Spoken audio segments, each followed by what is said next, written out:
tremendous looking trophy. Hello and welcome to Platinum Explosion, number one PlayStation podcast in the Oceanias. My name is Dylan Blight and joining me, as always, Ashley Hopley. Hey Dylan, excited to be here and excited for people to choose between essential, extra, or deluxe versions of this podcast. Imagine if I had more time and effort, that'd be a good meme to like have 3 different episodes go up. Damn. It's a good joke.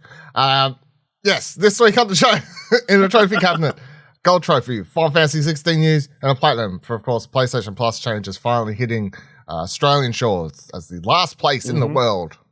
Right? Not lying. Yeah, I think last place last place in the world to finally round out everyone having it. Because I needed everyone in the world to have it before Stray comes. In July, of course. So. Yes. Before we get into all that, though, because I have to, at this stage, bring up every single rumor that comes to God of War to continue the memes and jokes about it not actually coming out because I'm committed. This week, the state of play, we don't need to spend much time on this, but just so you know, listening to this could have happened, could not have happened, but currently, the rumor leak, as DualShockers writes, God of War Ragnarok could finally receive a release date next week, as Industry Insider has hinted at a June 30th for some new announcements. Blah, blah, blah, blah. According to The Snitch, who is a fucking name like that, how can you not be wrong? Who is a reliable industry insider, we may be receiving a new God of War Ragnarok announcement next week, or this week by the time I'm reading. Thursday, June 30th, which would be Friday, I guess, for us. Although the Snitch doesn't the Snitch doesn't outright say this, a GIF of Kratos with the numbers 11110 was posted by the leaker. Fans and translate this into a decimal value of 30, with many speculating a date of June 30th for further announcements. That could have been how many days away it is. Could have been. This was then reposted by fellow industry insider Tom Henderson, who we've brought up a lot recently about leaks and stuff. He says, quote, "It looks like we have our date for some God of War announcements, June 30th. Also, this morning, to add to this, I saw when I woke up, Corey Barlog tweeted what's it, Sean Bean, Lord of the Rings, like just shaking his head thing. I don't know if that means no, you are all completely wrong, or damn, our thing leaked. Who knows? Take that as you will. Anyway, there's your, at this stage, I feel, weekly God of War Ragnarok leak update. If it doesn't happen this week, it's probably not happening this year. It's not coming out this year. I'm committed. I've already said. They had their chance. It's done. Still hope. The release date, apparently, by the way, if everyone wants to know, is November 30th. It's like the very cutoff of Game of the Year. Yeah. It seems too dumb of a release date to be true, but you know. I mean, it could be true. Yeah. Anything could be true. I mean, odds are, as this goes up, it's announced. Odds are That's also how it works. It doesn't. I mean, they don't need any lead time, you know. Nintendo say, "Hey, 24 hours from now, we're gonna have a direct." Sure, it's a partner direct, but you know, it's not the direct everyone wanted, so does it count? I mean, it's not going to be a proper state of play. It's probably going to be a God of War focused state of play, so they don't really need that much lead time. Does it count? Does it still count? If it's got the release date, yes, it counts. I guess that's all that's important. Yeah, that's all that's important. Yes. All right, let's get into PlayStation Plus changes. Yes, it all hit Australian shores last week. Let's get straight into it. Ash, have you upgraded? Yes. Where have you upgraded? How was your process? Have you played anything? Have you downloaded anything? Have you looked through the library? Just, overall thoughts on this the ups, downs, cons, pros. Yeah, so I'd kind of been, last week, they were like, hey, it's going to start like ticking over on the 20s, whatever. Mm-hmm. Was it the 22nd? It's like we'll check in like after every podcast we're doing as it switched over. No, nothing. Get up the next day, see on Twitter, press starts like, hey, it's finally here. You can finally do it. So I just opened the PlayStation app, went to PlayStation Plus, and was able to quickly just switch over the subscription. So surprisingly easy. I went up to Deluxe. Oh, it's like, it's an extra $20. We'll give it a go this first 12 months. Also, I did the 12 months. I don't know if anybody's like, I'm just going to pay this month by month. Mm. I don't know if that's a thing, because obviously you do get a bigger discount if you do the 12 months. So, yeah. I downloaded NBA 2K22. Have you played that already? No. No, I hadn't played that. So it's all right. There's too much city, in my opinion. Too much city. City's too important. Yeah. Too much walking around the city. Feels. That's my major complaint with this game. But then I also downloaded The Artful Escape. Have not played it yet. I downloaded Ember, which is some firefighting game that Buddy wants to play at some point. I also redeemed this because Buddy, messaged in our group chat. We'll see if this ever happens. Calling him out here on the podcast. I also downloaded Assassin's Creed Valhalla because maybe I'll jump into it. Maybe I want to unlock checkpoints and do fetch quests at some point. It's a fun game. Don't know if it's possible to beat. Seems never ending, but no, yeah. Then I just went through the list, had a look at some of the game trials. Like, I might download Tiny Cheetahs and give that 2 hours ago and see if it's something I really do want to play. That's the only one I also like. I looked for the game trials. I was like, I could give that. I feel like that's the only one I would potentially try. Maybe I should wait till the game's on sale, and then it's I'll play it now, put my 2 hours in. If I like it, then I'll buy it. You keep your save file though, right? Like those game trial things. Yeah, but you want the continuation straight away after the 2 hours. So. Yeah, that's what I've done so far. And overall, looking through the library, how are you feeling about it, currently? I mean, yeah, there's a lot of stuff. I wish there was a better way to refine your search, because it's just the basic. It's just a big ass list. It's just a big ass list. Yeah. And there's not really any good way to sort them. Just have to look at all the games. Yeah. But yeah. I don't know if you had this, but some of the games come up as you still need to pay for them. There's a dollar amount. Yeah, I've seen one game. I click on do that. I don't know why. No, neither.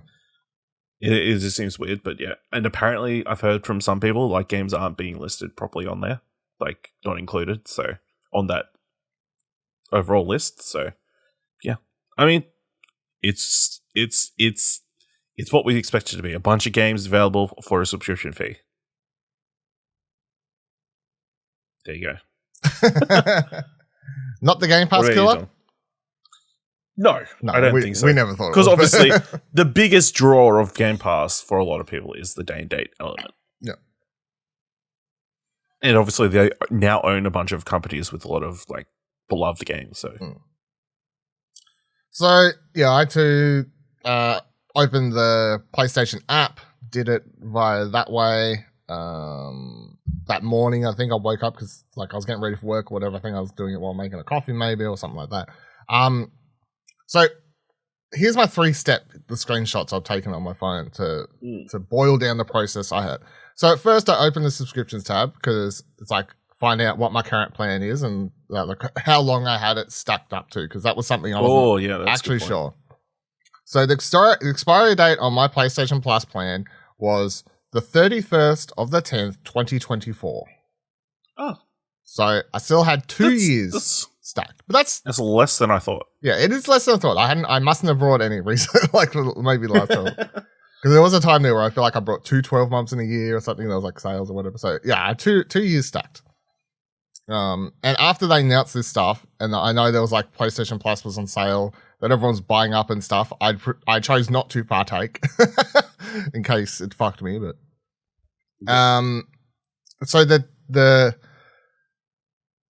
price boiled down because of course it moves everyone straight to Essential. So then when you look at the change plan tab, if anyone hasn't done this already, or if they were happy to stay in Essential, people may not have looked at the change plan tab.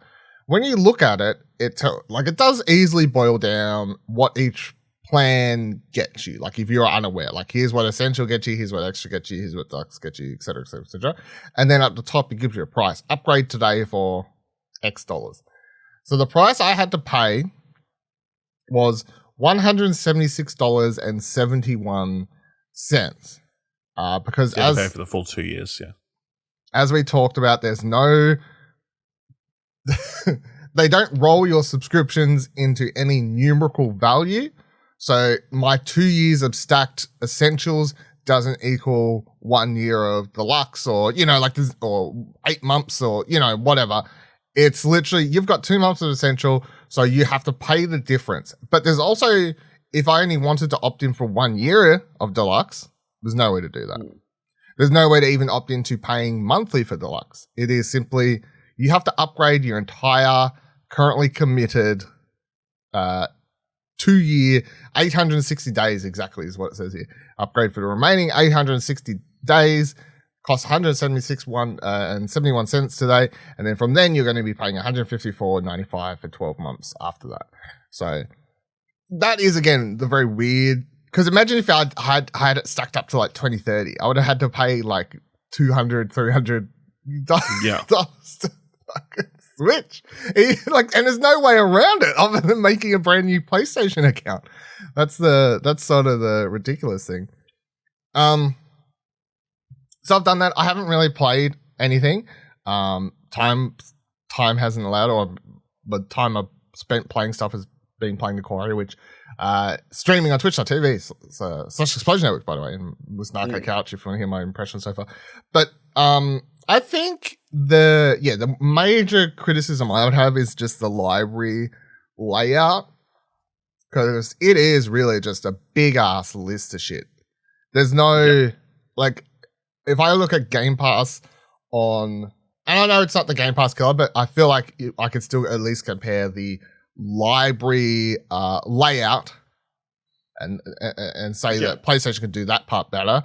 So if you look at Game Pass on either the app, the PlayStation PC app, the Xbox store itself, any of those things, it boils down by like recently added, most popular, fighting games, shooting games, it boils everything down by genres, and then you can up in those lists. There is an option to just show me all Xbox Game Pass games, but if you're just looking for a shooter that's on Xbox Game Pass, you can just open all the shooters, and I presume that's something that people would just a bit more. And also they feature stuff, you click on it, it's front and center, it's here's some popular Game Pass games or new Game Pass games, and just front and center, whereas we don't have that currently for the library here, which is the thing I would like to see changed, I guess, going ahead. I can't remember what game it was, but there was one I clicked on that I was going to download, and it was you got to pay $10. I'm like, no, don't think I do.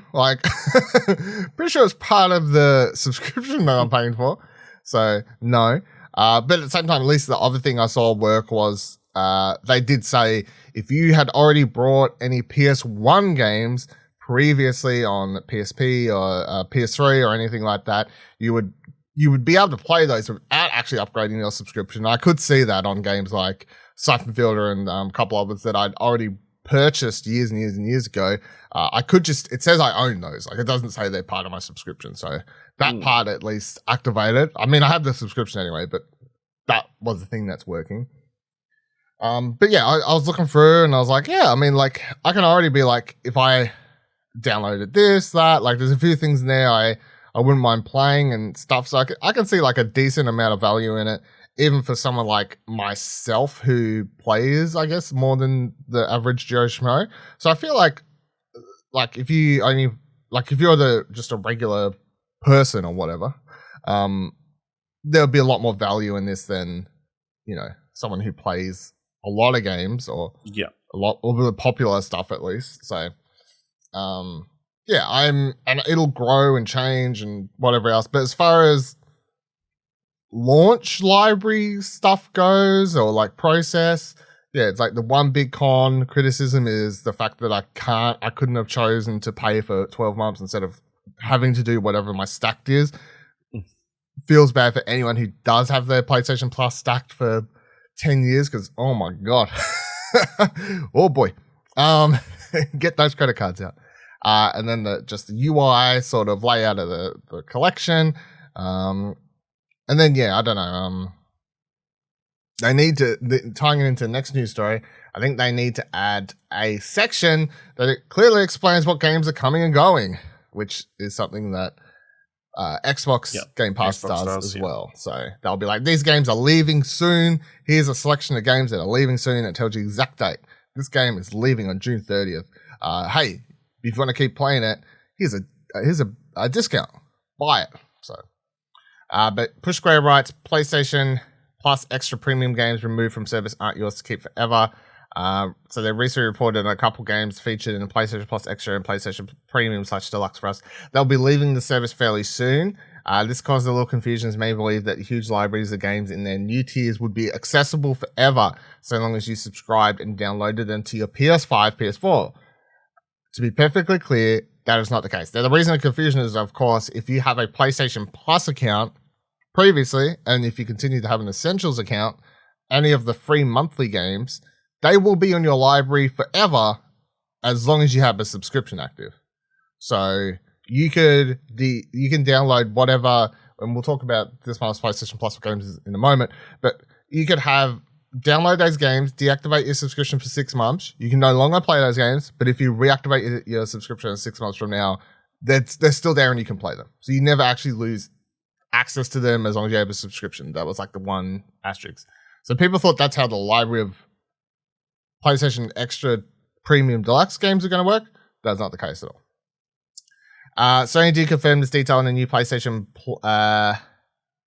If a game is removed from PlayStation Plus Extra Premium, it will no longer be available to play, even if you've claimed it. Sony did confirm this detail in the PlayStation blog guide to the new PlayStation Plus, making the following statement. Quote, similar to PlayStation Now, if the content is no longer offered on PlayStation Plus, you will not be able to access the titles when they leave the service.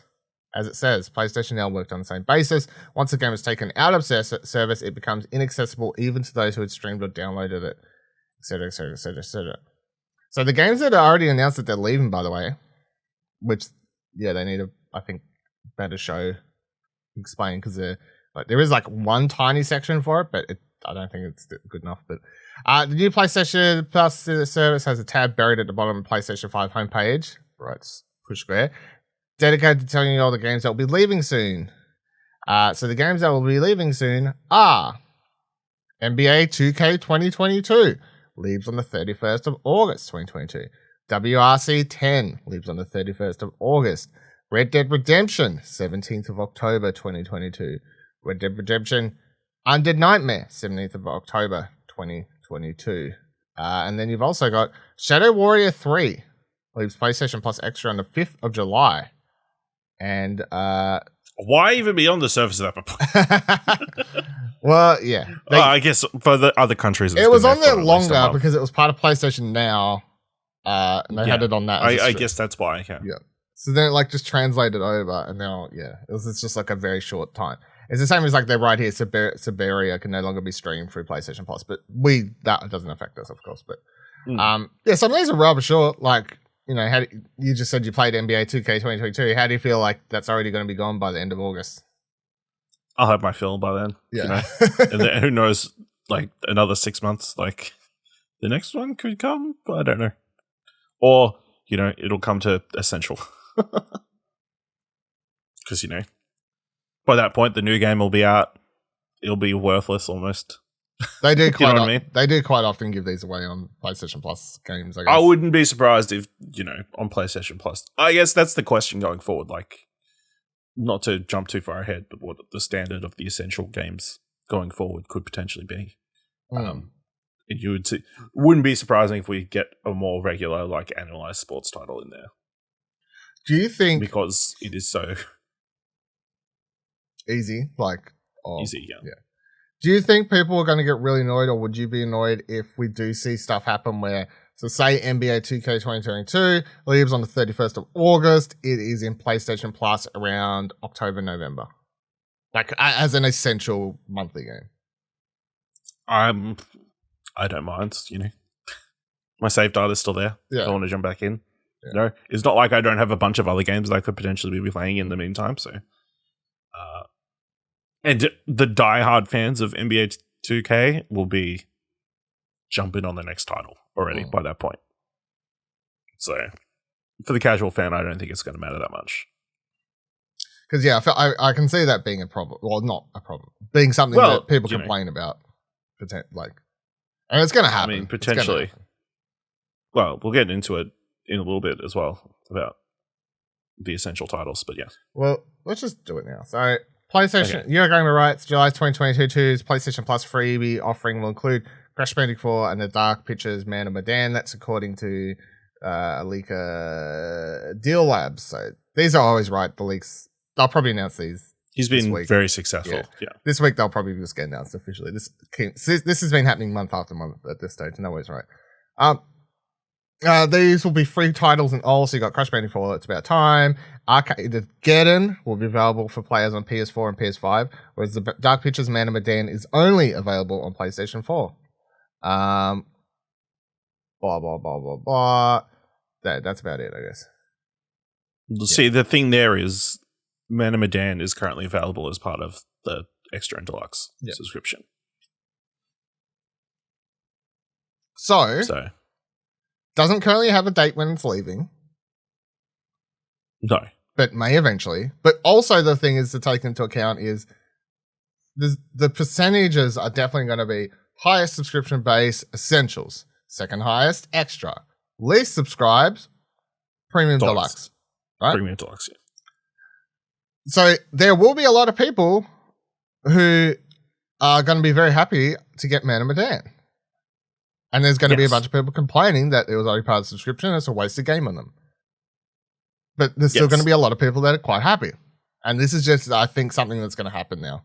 I think this is the type of shit that's going to happen month after month now. There's going to be a game that was either previously as part of the extra deluxe library, is left or is still in there like this one.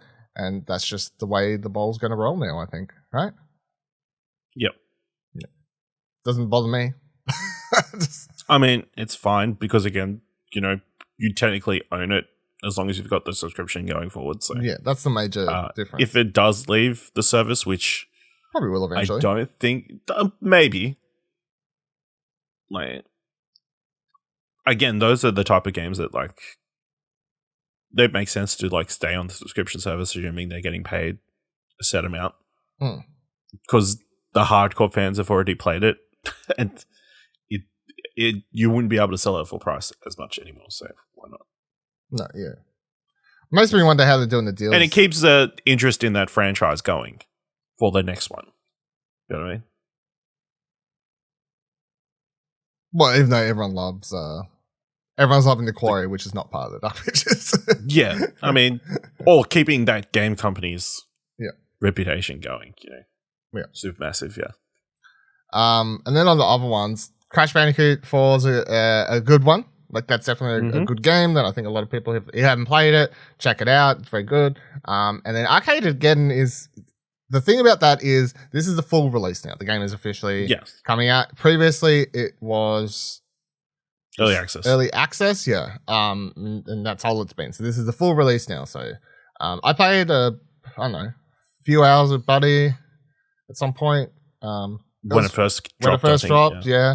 It was fine. I'd be down to jump back in and see how it all comes together now. So it was fun enough. So I mean, my pick out of this is going to be Crash Bandicoot 4, obviously. I don't know if it's okay. Arcadegeddon because that's the other one.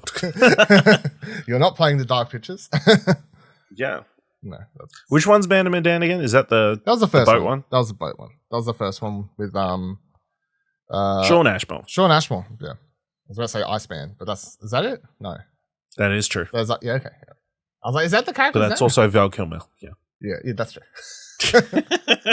On both accounts. Yeah. Very true.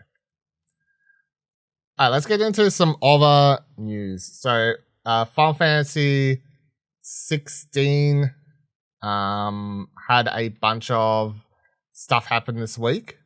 Bunch of news stories. A lot of interviews.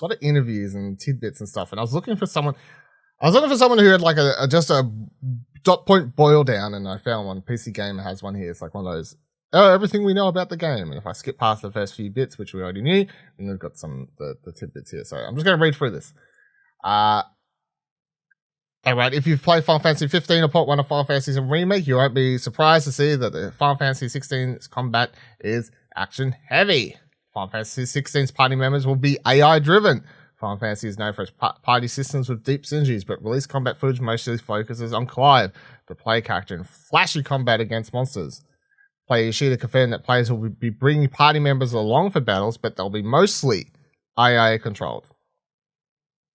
Icon brawls will focus on Final Fantasy XVI combat. Based on gameplay footage, the icons will be will be an important factor in combat, not just to harness their magic against the player character's run-of-the-mill enemies, but apparently in giant monster combat with other icons. These are summons, basically. They're called icons, but they're the summons. Trailer gameplay shows off massive incarnations of traditional Final Fantasy summons slugging into each other. So apparently you will take part in these battles in some regard. Way. Yeah. Final Fantasy 16 won't be open world. According to producer Naoki Yoshida, Final Fantasy 16 won't be open world game. Instead, the independent playstyle areas, with independent playable areas, the dev team hopes to achieve what feels like a truly global scale by creating a variety of environments that feel distant and distinct from each other. There are chocobos in the game. Final Fantasy 16 story will involve a fight against the Blight. Oh, rip. New information on Final Fantasy 16's website helps to provide some context to all those proper nouns from the reveal trailer. The world of Valestia has giant glittering mountains called Mother Crystals, Skranic says. For generations, people have flocked to these beacons to take advantage of their blessings, using the aether to conjure magics that let them live lives of comfort and plenty. Great powers have grown up around each Mother Crystal, and an uneasy peace has long reigned between them. Yet now the peace falters as the spread of the Blight threatens to destroy their dominions. Then there are icons and dominants, the former the most powerful creatures in the world, and the latter are human vessels able to call upon their power. Depending on the nation they're from, dominants might be revered as royalty and their power, or controlled because of it. So presumably the main character is going to be a dominant. That's what I'm presuming, like someone who can control and call the giant summons and shit like that. So we got introduced. Well, no. If you read the next paragraph, okay, maybe I'm wrong. All right. Characters, stuff we can know about characters. Clive Rossfield. I like how they write here. Anything can be a fantasy protagonist name if you want it to be. Player character Clive is the oldest son of Archduke of Rosaria and was expected to be the new dominant. Okay, whatever. Who would inherit the power of Phoenix. Instead, his younger brother becomes the dominant, and Clive gets the consolation prize of being named the first shield of Rosaria. As the shield, he can wield a small part of Phoenix's flame and is in charge of protecting his brother. Quote, Clive's promising career is to end in tragedy at the hands of the mysterious dark icon Ifrit, setting him on a dangerous road to revenge. Quote, end quote. Okay, so it's his younger brother, right? Anyway, so we're on a big ass game about protecting your little bro. Joshua is the second son of the Archduke of Rosaria and Clive's younger sibling. He's the sweet, soft young boy archetype, a noble kid who treats everyone beneath his social standing with respect. He looks up to his elder brother too, of course. Quote, Joshua often laments that it was he, the frail and bookish younger son, who was granted command of the Firebird's flames, and not his stronger, braver brother, end quote, says Square Enix. And then Jill Warwick. Jill was born in the Northern Territories and was made a ward in Rosaria at a younger age to secure peace between the two nations. She's been raised alongside the Rossfield boys, so it seems she's like a sister to them. Quote, ever kind, gracious, and unassuming, Jill has become a trusted confidant to the brothers, end quote. And do you want to like start? Is there anything like so far? Getting some, yeah. Throw this out here. Yeah. Like getting some full Metal Alchemist vibes. Yeah. You know? Yeah. Younger, frailer brother. You know, the brother who maybe doesn't have a body. Yeah. And then the older brother. And then the sister, like surrogate sister, I guess. Surrogate sister. Yeah. Yeah, that could be cool. I'll be on board with that. So far as like. I feel like because the trailer makes absolutely no sense, as we've talked about before. Oh, yeah, the trailer gives nothing of that idea. Nonsensical. It's but just now getting a better idea of like what their story could potentially be and like the characters, you're like, yeah, this sounds good. Yeah, this sounds good. Because that's the but thing. then Like, also giant monsters fighting each other.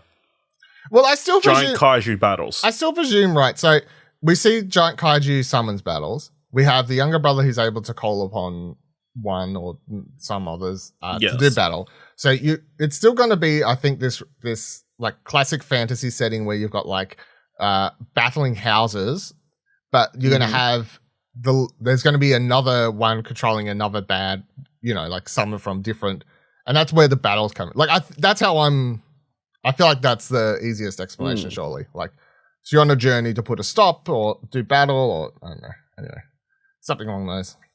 And battle creatures and shit along the way.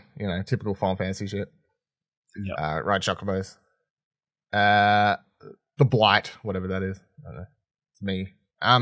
Yoshida and Takai are working on Final Fantasy 16. So those working on it, Final Fantasy 14 producer Naoko Yoshida and director Hiroshi Takaki, after Yoshida's creative business unit 3 studio famously turned around Final Fantasy 14, making it a huge success it is today. It'll be interesting to see how the pair tackle Final Fantasy, presumably detached from multiplayer. Additionally, Square Enix recently hired Ryoto Suzuki as a battle director, and he is rumored to be working on Final Fantasy 16. Suzuki was a designer of Devil May Cry 5 and Dragon's Dogma. In July 2021, producer Yoshida said that English voice acting has already begun ahead of Japanese. Quote, "We've been prioritizing English voice recording, and we're specifically doing it in British English. We're using facial capture, so later on we won't have to adjust by hand each of these faces during doing cutscenes. And it's full capture, as in the motion, capture actors, and also doing the voice acting simultaneously." And there was another article that went out this week that people pointing out, like, apparently there was another quote where he said they're doing British English and not American people doing British accents so they don't piss people off or offend someone or something. I was like, yeah. He's like, because of the setting, we're trying to keep it British, so it's authentic. I'm like, it's giant kaiju battles. You could make them sound fucking Australian. I don't know if it matters. Like, then the last bit that I've got here is about the exclusivity. Blah, blah, blah. According to Harding Rolls, Final Fantasy 16 will be exclusive to PS5 for its first 6 months. And then that would be when it comes to PC. As for other consoles, he says Sony has that exclusivity locked down for a full year. If that's true, it's not an unusual agreement. So I don't know. I think that's fine. I don't know. Like PS5 for the first 6 months to 12 months probably is about right. Not coming to Xbox, don't know. Not coming to Xbox or anything for a year to two is probably about fine. Yeah, that's about what they've done in the past, I feel so.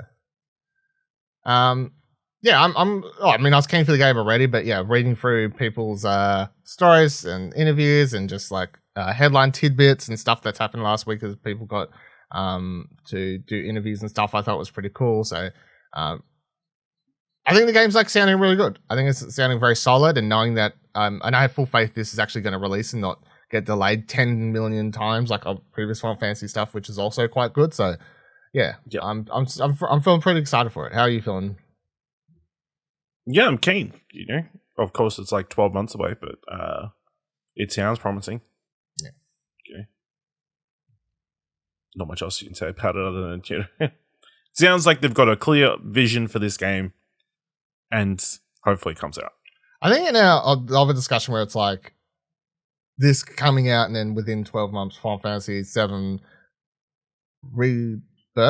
Was that? Yeah. Rebirth, yes. Like nothing in this is anything like Final Fantasy VII, so I feel like that's like we're totally fine.